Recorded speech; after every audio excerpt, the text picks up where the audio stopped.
posachedwa apa tikupatsirani zimene wayankhula Bon Kalindo lero pa 13 November 2024 paja Bon Kalindo mwini wake amati ndi president wa anthu osauka komanso president wa bungwe lawo lotchedwa Malawi First kapena kuti Malawi Patsogolo.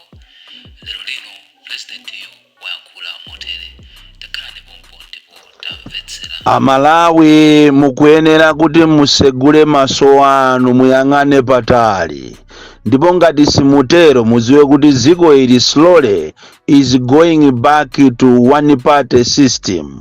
Ndidanenapo mbuyomo momalichi kunena kuti kudali meeting imene akambirana kunena kuti pasazapezeke DC wina aliyense akupereka chilolezo cha mademo, koma ambiri simudadikhulupirire.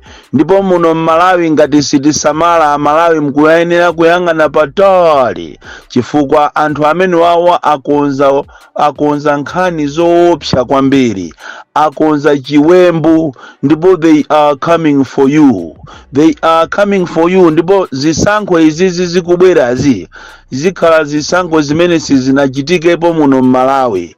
Anthu amene wawa they will use force, they will use everything ncholinga kuti akhaleso pa mpando.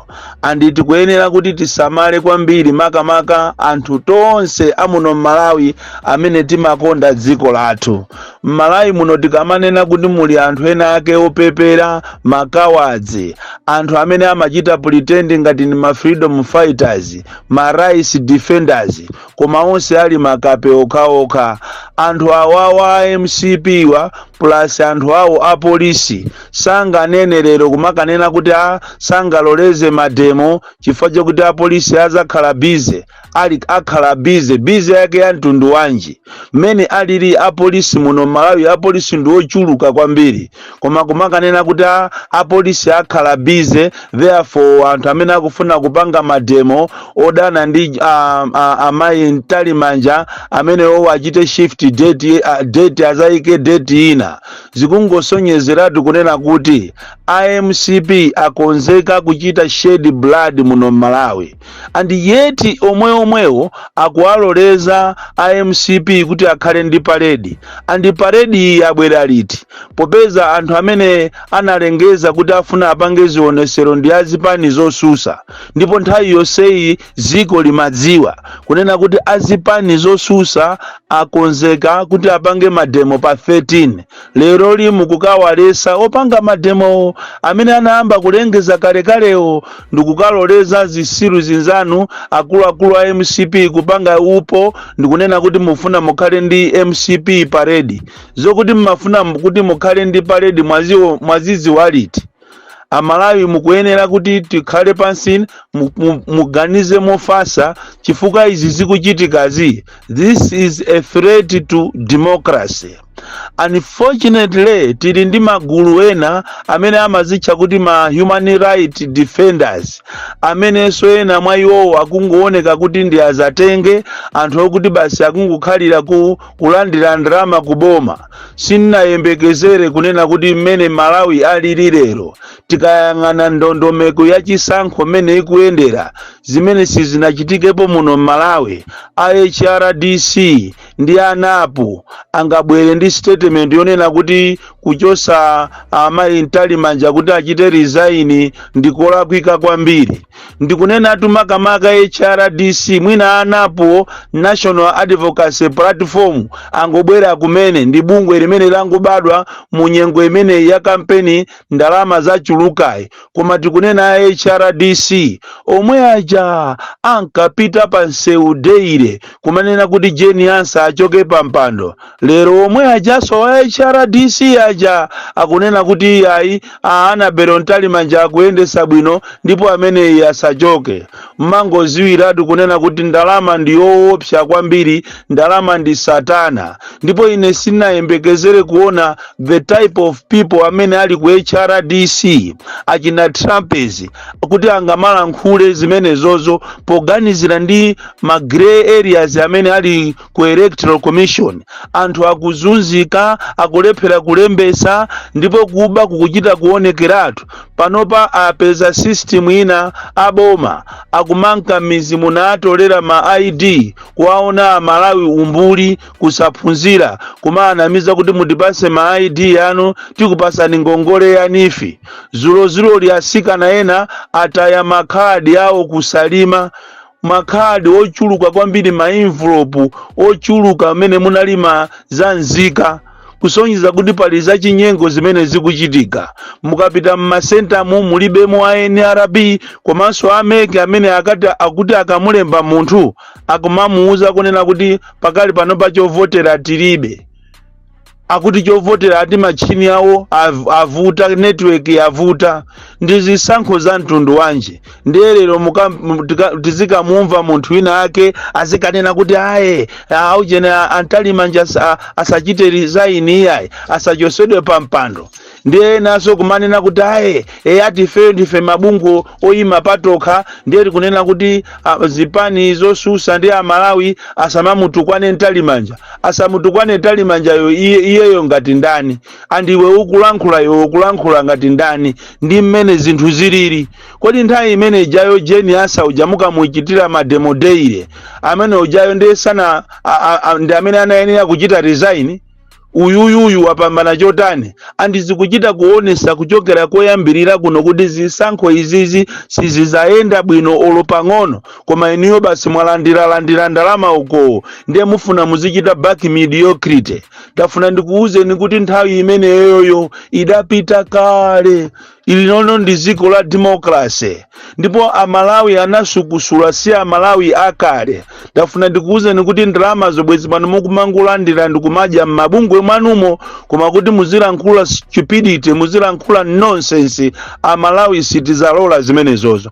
Ndikupempheni inuyo zipani zosusa kuti nthawi yakwana yokuti mupite ku court mukapange zinthu ziwiri. Number 1, mukatenge injunction ndi cholinga kuti anthu mademo apitirire. Number 2, mukatengeso injunction yolesa bungwe limene lili kuti lisiye kalembera amene iyi chifukwa akupanga za chinyengo, komanso ndiye kuti apanga contempt of court. These are clear signs yoonesa kunena kuti zija ankanena chakwera nthawi ina kuti afuna zachite shed blood.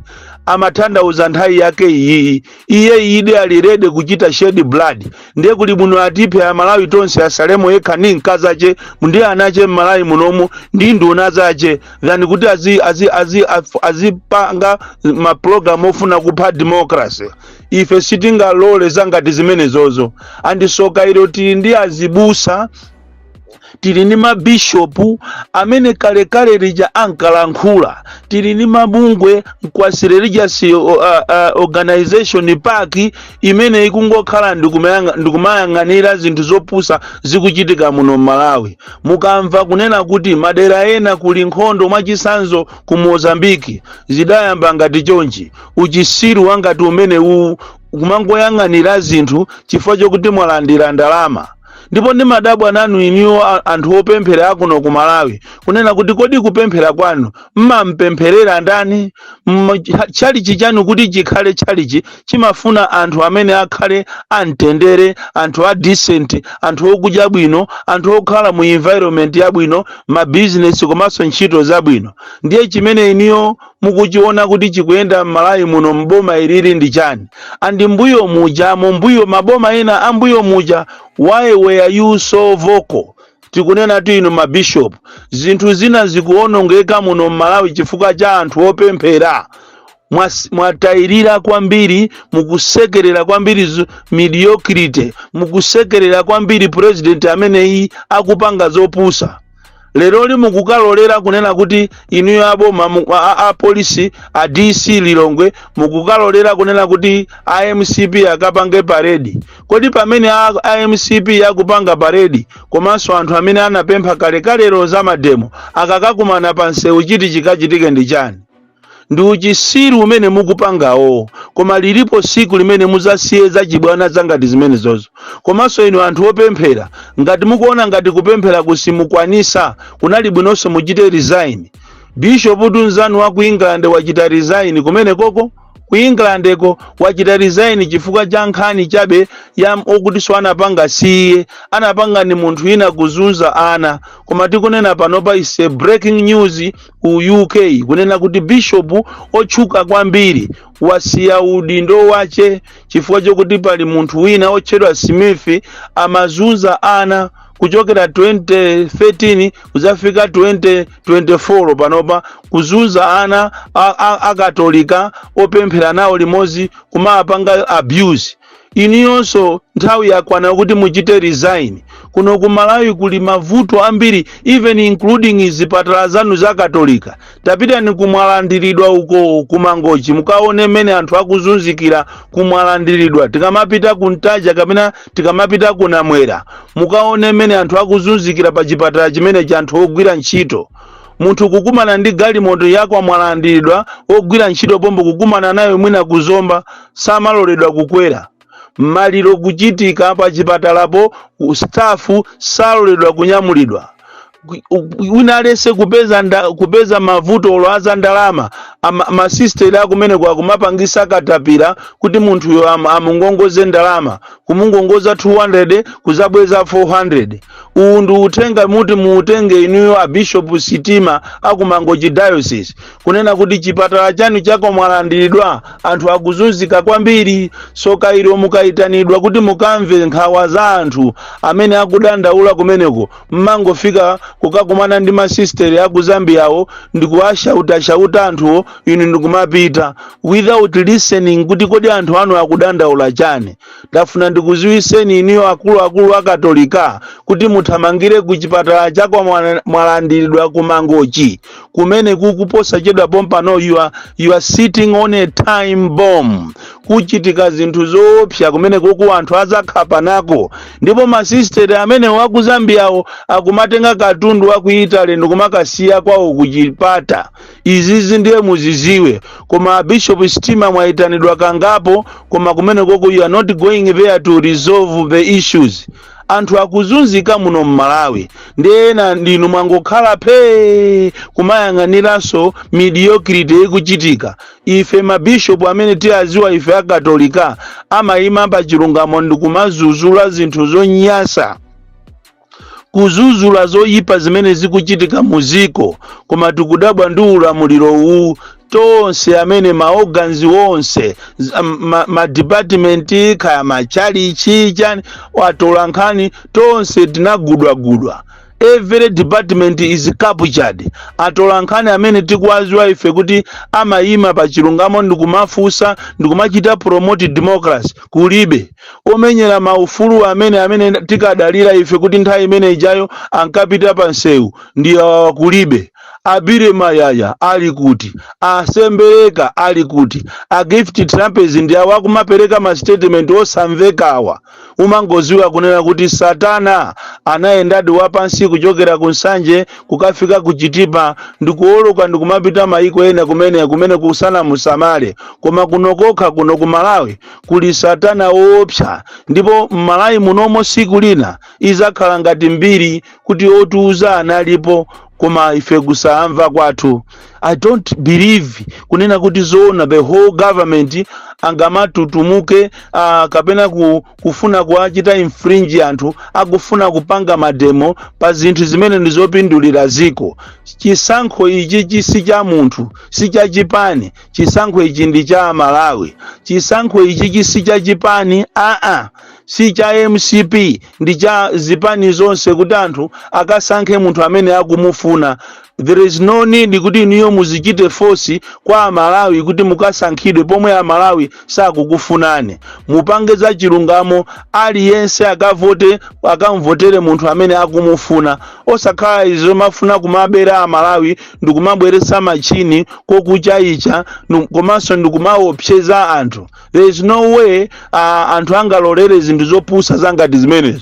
Ndiye ngati mukuona ngati simukwanisa kuli bwinonso nanunso muchite resign than kuti muziopseza Malawi. Ngati simukwanisa kuendesa zisankho amayi Annabel Ntalimanja komanso wamkulu wa NRB, time to go is now. andi izizi mukumalolera anyamata anu a MCP kuti aziopseza anthuzi siku lake ndi limodzi muzazisiya amalawi tu akafuna kunyunumuka siku lake ndi limodzi. It is very very unfortunate kunena kuti we are living dangerously. This is the path that we have taken as a country, ziko la democracy. Kodi mukukakamira udindo panali tu anzanu pamene pompo anzanu ma president apita mbuyomu bwanji samapanga zopusa zangati zimene mukupangazi. Ifeyo sitingalolere ana obadwa kumene tikalolere kuti muzichitika zopusa muno Malawi. There is no way iniyo mukapangane kuti muzilesa mademo. Ine ndikupempheni inu azipani zosusa mupite ku court mukachose mukatenge injunction muchose zopusa zangati zimenezi.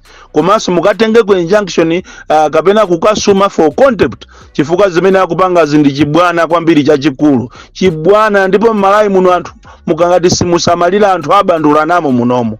Chisankho izi sizienda bwino. If this is what you want to do.